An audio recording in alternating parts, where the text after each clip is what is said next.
மாலை வழிபாடெல்லாம் செய்துவிட்டு உங்கள் விரதத்தை முடித்துக் கொள்ளலாம். அன்றைய தினம் அதிகாலையில் எழுந்து குளித்துவிட்டு திருநீர் அணிந்து சிவபெருமானை வணங்க வேண்டும். வீட்டில் விளக்கேற்றி சிவபெருமானுக்கு உகந்த வில்வ இலைகள், வாசனை மலர்கள் சாற்றி வழிபடலாம்.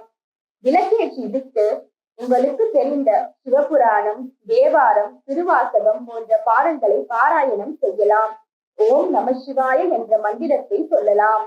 பிறகு நைவேத்தியமாக திருவாதிரை களி படைத்து தீபதூப ஆராதனை செய்து பூஜையை நிறைவு செய்து கொள்ளலாம். வீட்டில் பூஜையெல்லாம் முடித்துவிட்டு அன்றைய தினம் ஆலயத்திற்கு சென்று நடராஜரையும் சிவகாமி அம்மனையும் தரிசனம் செய்யலாம். ஒரு சிலருக்கு அன்றைய தினம் தாலி சரடு மாற்றும் வழக்கம் இருக்கும். நீங்கள் உங்கள் வழக்கப்படி தாலி சரடு மாற்றிக் கொள்ளலாம். திருவாதிரை களி செய்து படைப்பதன் வரலாறு என்ன?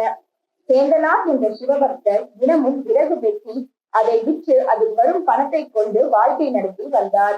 தினமும் ஒரு சிவனடியாருக்கு உணவளிக்காமல் சாப்பிடுவதில்லை என்பதை கொள்கையாக வைத்திருந்தார். ஒரு நாள் மழை பெய்து விறகு முழுவதும் நனைந்து ஈரமானதால் அவற்றை விற்க முடியவில்லை.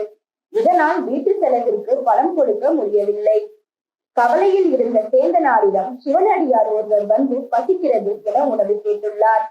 வீட்டில் எந்த பொருட்களும் இல்லாத நிலையில் சேந்தனாரின் மனைவி அரிசி மாவு, வெல்லம் சேர்த்து களியும் அதோடு எஞ்சி இருந்த 7 காய்கறிகளையும் சேர்த்து கூட்டு ஒன்று சமைத்து சிவனடியாருக்கு படைத்தனர்.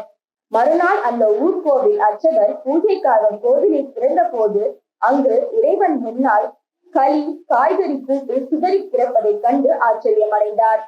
சேந்தனாரின் பக்தியை தோடிக்க சிவபெருமானே அடியாராக வந்ததையும் புரிந்து கொண்டார். சேந்தனாரிடம் சிவபெருமான் இந்த திருவிளையாடலை நிகழ்த்திய தினமும் இந்த மார்கழி திருவாதிரைதான். இதன் நினைவாகவே இந்த நாளில் சிவபெருமானுக்கு திருவாதிரை களி செய்து படைக்கும் வழக்கம் வந்தது.